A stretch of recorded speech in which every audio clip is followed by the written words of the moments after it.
तो दोस्तों आज मैं एक्सप्लेन करने वाला हूँ हाल ही में ही रिलीज हुई एक तमिल थ्रिलर मूवी को, जो कि इस साल की one of the best blockbuster thriller movie हो गई है। इसका नाम है महाराजा, जो कि फिलहाल नेटफ्लिक्स के ऊपर अवेलेबल है। अब जाकर जरूर देखना, मूवी काफी बढ़िया है। फिलहाल इस मूवी की IMDb रेटिंग है 8.7 स्टार्स आउट ऑफ 10, जो कि काफी ज्यादा होती है। और दोस्तों मैंने हाल ही में ही मिस्टिक सिंगर यानी कि सिंदन गाइब नाम की एक इंडोनेशियन मूवी को एक्सप्लेन किया है, जो कि असली सच्ची घटना पर आधारित है। अगर आपने उसे नहीं देखा है जाकर देख लेना, उसका लिंक आपको नीचे डिस्क्रिप्शन पिन कॉमेंट दोनों में मिलेगा। अब बिना किसी देरी के चलते हैं सीधा वीडियो की तरफ। कहानी की शुरुआत चेन्नई से होती है, जहां पर हम महाराजा नाम के एक व्यक्ति को देख पाते हैं, जो कि रम की सलून के अंदर काम कर रहा होता है। महाराजा एक छोटे शहर का मिडिल क्लास व्यक्ति है, जिसके परिवार में उसकी बच्ची ज्योति है, जिसे वो जान से भी ज्यादा प्यार करता है। अब इसी के साथ कहानी 2009 के एक फ्लैशबैक में जाती है, जिसके अंदर महाराजा अपनी बेटी के लिए टॉयज खरीद रहा था। उसकी पत्नी और बेटी उस टॉय शॉप के सामने वाले घर में ही बैठे हुए थे, जहां से वो अपनी पत्नी से उसकी पसंद का टॉय दूर से ही पूछकर उसे खरीद ही रहा था कि इतने में ही एक लॉरी रोड से डिसबैलेंस होकर उस घर के अंदर घुस जाती है। खैर अब सीन 2023 में आता है, जहां पर महाराजा अपनी बेटी के साथ एक अच्छी जिंदगी बिता रहा था। उसकी पत्नी असल में उस लॉरी वाले हादसे के अंदर खत्म हो गई थी, इसलिए अब परिवार के अंदर बस महाराजा और उसकी बेटी ज्योति ही बचे हुए थे। अब महाराजा के घर के अंदर एक लक्ष्मी नाम का डस्टबिन भी होता है, जिसे वो लोग बिल्कुल एक इंसान के जैसा रखते हैं, यहाँ तक कि उसे मंदिर में रखकर उसकी पूजा करी जाती है। अब ये बात काफी ज्यादा अजीब होती है, क्योंकि जिस चीज के अंदर कचरा फेंका जाता है उसकी पूजा करना बहुत ही अजीब बात थी।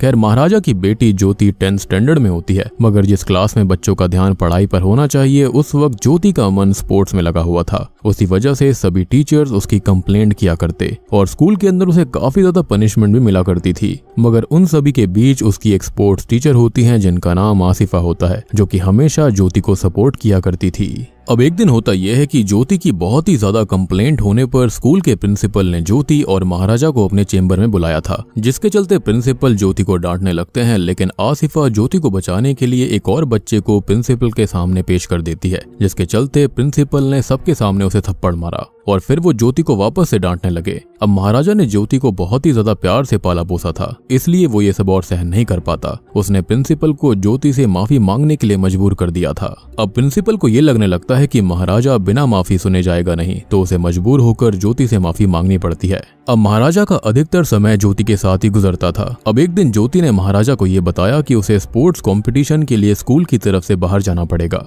खैर अगली सुबह वो बस से बाकी बच्चों के साथ चली भी जाती है। ज्योति के जाने से महाराजा एकदम अकेला हो जाता है। ज्योति के ना होने से उसका घर बिखर गया था और वो पागलों जैसा होने लगता है। एक दिन जब महाराजा सो रहा था तो उसके घर पर एक सांप आता है। वो महाराजा के ऊपर से भी निकल जाता है, लेकिन महाराजा इतना खोया हुआ था कि उसे कुछ भी पता नहीं चलता।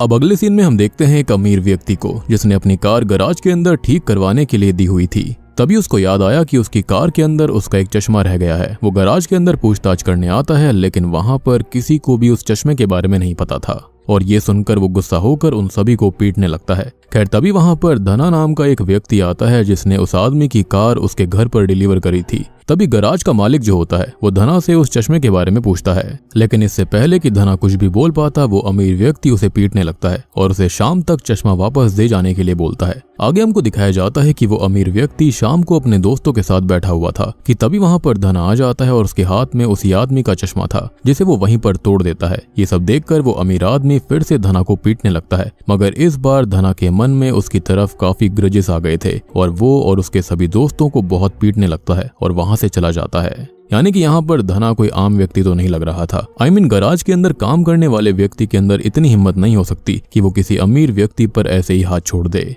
खैर अब सीन शिफ्ट होता है, जहाँ पर हमें महाराजा को दिखाया जाता है, जो कि पुलिस स्टेशन आया हुआ था। हमको पता चलता है कि महाराजा को काफी चोट लगी हुई थी, जैसे उसे किसी ने पीटा हो। तभी वहाँ का इंस्पेक्टर नल्ला शिवम उससे वहाँ पर आने का रीजन पूछता है, जिस पर महाराजा ये कहता है कि उसकी लक्ष्मी चोरी हो गई है। जिस पर वो पुलिस वाला रिपोर्ट बनाता है और उससे पूछता है कि लक्ष्मी उसकी थी कौन, जिस पर महाराजा बताता है कि वो असल में उसका डस्टबिन है। ये सुनकर नल्ला शिवम का तो दिमाग हिल जाता है। वो उसका मजाक बनाने लगता है और उसे वहाँ से जाने के लिए कहता है, मगर महाराजा सीरियस था और वो ये बोलता है कि जब तक उसे लक्ष्मी नहीं मिल जाती वो वहाँ से कहीं नहीं जाएगा। अब इंस्पेक्टर को इस बात पर गुस्सा आ गया था और वो महाराजा को पीटने लगता है और उसे जबरदस्ती बाहर निकालने की कोशिश करता है, मगर महाराजा वहाँ से टस से मस नहीं होता। और इसी बीच होता यह है कि स्टेशन के अंदर तोड़फोड़ भी हो जाती है। अब आगे हम वरदराजन नाम के एक पुलिस वाले को देख पाते हैं जो कि एक केस को सॉल्व कर रहा था। असल में एक चोर जो कि खुद पुलिस वालों से मिला हुआ होता है, वो एक आरडी ऑफिसर के घर पर चोरी करता है, जिसे वरदराजन खुद ही पकड़ कर लाता है, मगर असली की जगह नकली गहने उस आरडी ऑफिसर को दे देता है और खुद असली गहने रख लेता है। वो पुलिस स्टेशन जहां पर महाराजा आया हुआ था वो वरदराजन के ही अंडर में था। जब वरदराजन वहां की हालत देखता है तो वो महाराजा से उसकी कंप्लेंट के बारे में पूछता है,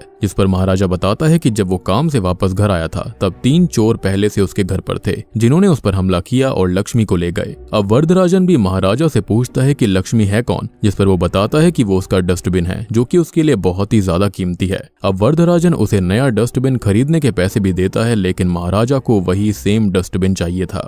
अब वरदराजन गुस्सा होकर उसे स्टेशन से बाहर फिकवा देता है, पर महाराजा फिर भी नहीं जाता।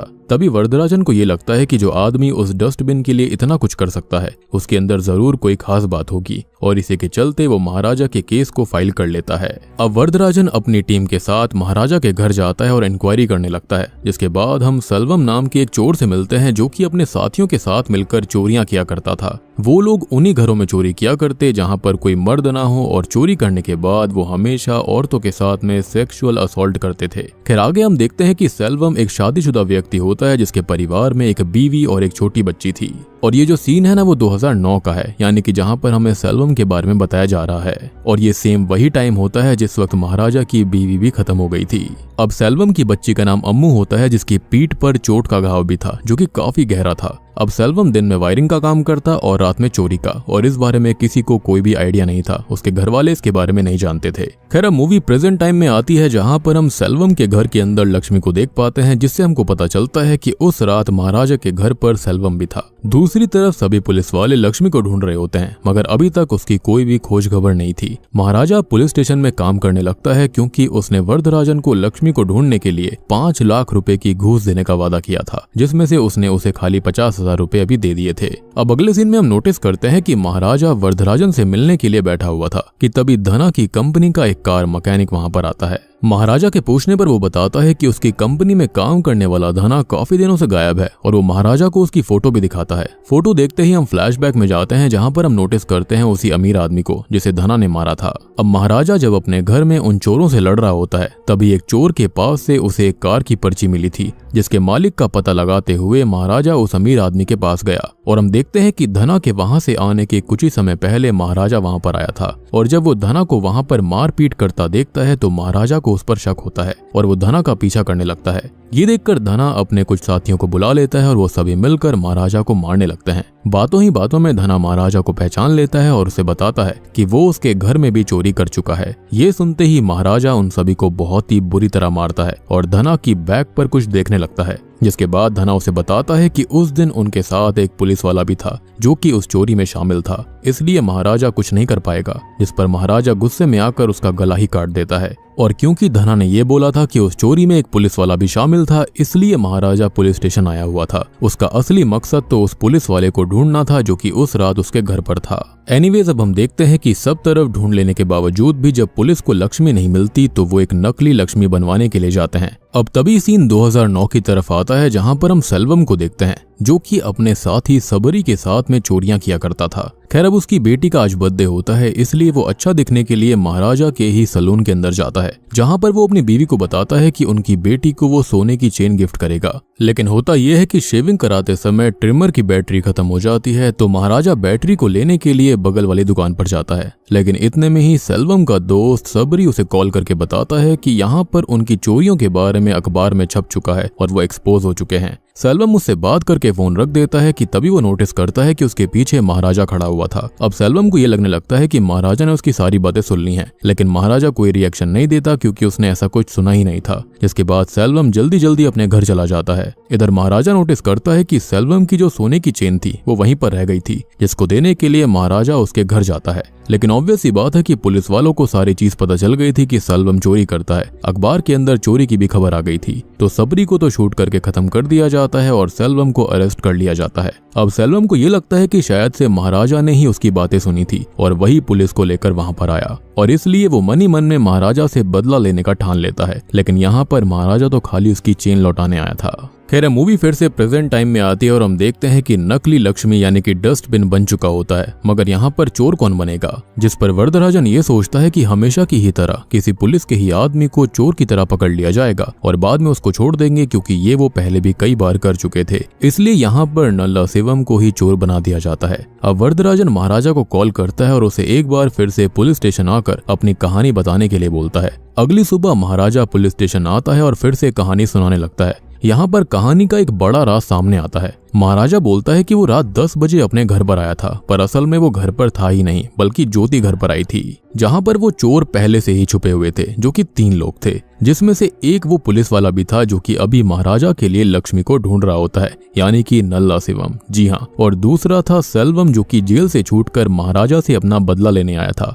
और यहाँ से हमको पता चलता है कि अभी तक जो भी सेल्वम के बारे में बताया गया था वो सारी चीजें पास्ट में हुई थी, यानी 2009 में, और प्रेजेंट में वो खाली अपना बदला लेने आया था। अब ज्योति इन सारी बातों से अनजान अपने घर पर कपड़े बदल रही थी, जहां पर ये तीनों उसको देखते हैं और फिर वो उसके साथ में गलत काम करते हैं और महाराजा के आने से पहले भाग जाते हैं। ज्योति की बहुत ही बुरी हालत हो गई थी। इधर वरदराजन जब उस पुलिस वाले को ये कहानी बताता है, यानी कि नल्ला शिवम को, तो वो डर जाता है और सेल्वम को तुरंत ही कॉल कर देता है। अभी तक नल्ला शिवम को ये लग रहा था कि महाराजा को कुछ नहीं पता, मगर अब उसे डर था कि कहीं लक्ष्मी को ढूंढते हुए वो न पकड़ा जाए। अब इधर सीन फिर से पास्ट में जाता है, जहाँ पर उसी रात जब महाराजा अपनी बेटी के लिए स्पोर्ट शूज लेकर घर आ रहा था, तो घर आकर वो अपनी बेटी को इतनी बुरी हालत में देखकर शॉक्ड रह जाता है और उसे तुरंत ही हॉस्पिटल लेकर जाता है। ज्योति की हालत काफी खराब होती है, जिसे देखकर महाराजा काफी ज्यादा दुखी हो गया था और वो बहुत ही ज्यादा रो रहा था। ज्योति अपने पिता से ये कहती है कि उसके साथ ये सब करने वालों को वो ढूंढ कर लेकर आए, और उसी के बाद से महाराजा इन तीनों चोरों को ढूंढने लगता है। खैर अब कहानी में प्रेजेंट में आगे दिखाया जाता है कि वरदराजन और उसकी टीम उस रात के सीन को रिक्रिएट करने के लिए महाराजा के घर जाती है, जहां पर वो ये सब कर ही रहे होते हैं कि तभी महाराजा एक बहाने से सभी पुलिस वालों को गले लगाता है और तभी उसे नल्ला शिवम मिल जाता है, जिसकी बैक पर चोट का निशान था, और महाराजा समझ जाता है कि ये वही आदमी है जो कि उस रात उसके घर पर आया था, ज्योति के साथ गलत किया था। अब इससे पहले कि महाराजा कुछ कहता, वरदराजन बोलता है कि वो उसको नहीं छोड़ेंगे, जिस पर महाराजा को कुछ भी समझ में नहीं आता। असल में यहाँ पर हमको ये पता चलता है कि जब धना की मौत हुई थी, तो उसके बाद यहाँ पर बात वरदराजन को पता चल गई थी कि केस में हो क्या रहा था। उसने पूरी चीज यहाँ पर सर्च करी, वो डॉक्टर के पास गया था, जहाँ पर उसे पता चला कि महाराजा की बेटी ज्योति के साथ में गलत काम किया गया था, और वो पहले से ही जानते थे कि महाराजा सब कुछ जानता है। इनफैक्ट वो तो इनडायरेक्टली महाराजा के साथ मिलकर उसकी ही हेल्प कर रहे थे, ताकि यहाँ पर वो उस पुलिस वाले को पकड़ पाएं जो कि ये गलत काम करता है। और अभी तक ये सब खाली लक्ष्मी को ढूंढने का नाटक कर रहे थे, ताकि नल्ला शिवम को शक न हो। जिसके बाद वरदराजन महाराजा को नल्ला शिवम को मार देने के लिए कहता है और एक वेपन भी देता है, और बाकी सभी लोग उस पुलिस वाले को यानी कि नल्ला शिवम को महाराजा के साथ घर में बंद कर देते हैं, जिस पर महाराजा उसे वहीं ऑन द स्पॉट मार डालता है। वरदराजन का ऐसा मानना था कि ऐसे लोगों के लिए कोई भी सजा कम पड़ेगी और वो माफी के लायक बिल्कुल नहीं है। खैर अब कहानी आगे बढ़ती है और महाराजा को पता चल गया था कि नल्ला शिवम और धना के साथ में जो तीसरा व्यक्ति था वो फिलहाल एक कंस्ट्रक्शन बिल्डिंग में काम करता है और वहां छुपा हुआ है। जिसके बाद वो वहां पर जाता है और सेल्वम को देखते ही उसे फ्लैशबैक के सीन्स याद आते हैं, जब सेल्वम को पुलिस पकड़कर ले गई थी। ये देखकर महाराजा उसे बहुत मारता है। उसे काफी पीटने के बाद सेल्वम उससे ये कहता है कि मैं तो कुछ दिन में ठीक हो जाऊंगा, मगर तुम्हारी बेटी इस हादसे से कभी भी उभर नहीं पाएगी। और तभी हम नोटिस करते हैं कि टीचर आसिफा ज्योति को लेकर वहीं पर आती है। और दोस्तों अब यहाँ पर खुलते हैं इस मूवी के सबसे भयानक असली पत्ते। तभी ज्योति सेल्वम को एक चेन देती है और बोलती है कि ये चेन वो रख ले, और वो वहां से चली जाती है। ज्योति को लगा था कि वो लोग उस दिन घर में चोरी करने आए थे। चेन देखकर सेल्वम बिल्कुल चौंक जाता है। असल में ये वही चेन होती है जो कि सेल्वम ने 2009 में अपनी बेटी को उसके जन्मदिन पर देने का सोचा था। और यहाँ पर एक बार फिर से 2009 का सीन दिखाया जाता है, जहाँ पर हम नोटिस करते हैं कि सेल्वम के अरेस्ट होने के बाद में उसकी पत्नी ये बोलती है कि वो उसकी बेटी ज्योति से दूर रहे, क्योंकि उनको इस बारे में कोई आइडिया नहीं था कि वो कितने गलत काम करता है और लड़कियों के साथ भी गलत करता है। तो ऑब्वियस सी बात है, ये सब सुनकर देखकर सेल्वम को गलतफहमी हो गई थी कि महाराजा ने उसे पकड़वा दिया, जबकि उसके बारे में ऑलरेडी पुलिस को पता चल चुका था। तो सेल्वम ने अपने मन में महाराजा के अगेंस्ट एक ग्रज पाल लिया था और जैसे ही वो जेल से बाहर आया तो उसने ये गलत काम कर दिया। लेकिन शॉकिंग चीज ये होती है कि जब महाराजा वहां पर आया था तो वो अपने परिवार को लेकर सेल्वम के घर गया था। ये वही घर था जो कि हमने शुरुआत में देखा था। महाराजा सेल्वम की पत्नी को वो चेन देता है जो कि सेल्वम उसके सलून के अंदर ही भूल आया था, मगर सेल्वम की पत्नी उसे लेने से मना कर देती है कि ये भी चोरी की होगी। तभी महाराजा सेल्वम की बेटी के लिए टॉय लेने जाता है, जिसके बाद उनके घर में वो लॉरी घुस गई थी। अब इस हादसे के अंदर महाराजा की बीवी, उसकी खुद की बेटी और सेल्वम की बीवी सभी मारे जाते हैं, लेकिन खाली सेल्वम की बेटी बच गई थी क्योंकि उसके ऊपर डस्टबिन यानी कि लक्ष्मी गिर गई थी, जिससे कि सेल्वम की बेटी बच गई थी। और इसलिए ही ये लोग लक्ष्मी को बहुत ही ज्यादा अच्छे से रखते थे, इसलिए उसकी पूजा किया करते थे। उनके लिए वो भगवान से कम नहीं थी। आई होप आपको लक्ष्मी वाला कॉन्सेप्ट क्लियर हो गया होगा। और यहाँ पर हमको ये पता चलता है कि असल में महाराजा की वो बेटी जिसे महाराजा इतने समय से पाल पोस कर बड़ा कर रहा था, वो महाराजा की नहीं बल्कि सेल्वम की बेटी होती है। जी हाँ, तभी ज्योति की बैग पर सेल्वम को एक निशान दिखता है, जिसे देखकर सेल्वम को याद आता है कि उसकी बेटी पर भी ठीक ऐसा ही निशान था। यानी कि ये लड़की ज्योति नहीं बल्कि ये अम्मू होती है। यहाँ सेल्वम ने बदले की आग में अपनी ही बेटी के साथ गलत किया था, इनफैक्ट उसके साथियों ने भी किया था। अब सेल्वम अपने किए हुए पर बहुत ही शर्मिंदा होता है और महाराजा से माफी मांगता है, लेकिन अब बहुत देर हो गई थी। अब महाराजा, ज्योति और आसिफा वहां से निकल जाते हैं और सेल्वम अपनी गलती के लिए खुद को माफ नहीं कर पाता और वहीं ऑन द स्पॉट बिल्डिंग से कूदकर अपनी जान दे देता है। और बूम, इसी के साथ में ये मूवी यहीं पर खत्म हो जाती है। तो दोस्तों, ये थी महाराजा ग्रेट किंग फिल्म की कहानी। उम्मीद करता हूँ कि आपको ये Tamil blockbuster action thriller movie अच्छी लगी होगी। ये जो मूवी है वो तमिल फिल्म इंडस्ट्री की 2024 की सेकंड हाईएस्ट फिल्म बन चुकी है, यानी कि इसने काफी बढ़िया पैसे कमाए। 20 करोड़ में ये मूवी बनी थी, इसने अभी तक 110 करोड़ रुपए कमा लिए हैं। मूवी काफी बढ़िया है, काफी ज्यादा दिल को टच करती है, एक्शन सीन्स, एक्टिंग काफी जबरदस्त है। बाकी यहाँ पर सारी चीजें मैंने आपको ऑलरेडी समझा दी है, आपको सारी चीजें समझ में आ गई होंगी। फिर भी अगर आपका कोई डाउट है तो आप कमेंट सेक्शन में पूछ सकते हैं। तो वीडियो पसंद आई हो तो लाइक कर देना, चैनल के ऊपर नए हैं तो सब्सक्राइब कर लीजिए। बाकी आप लोग कमेंट करके बताना कि आपको ये फिल्म कैसी लगी। तो मैं आप सबको मिलता हूँ अगली वीडियो के साथ में, तब तक के लिए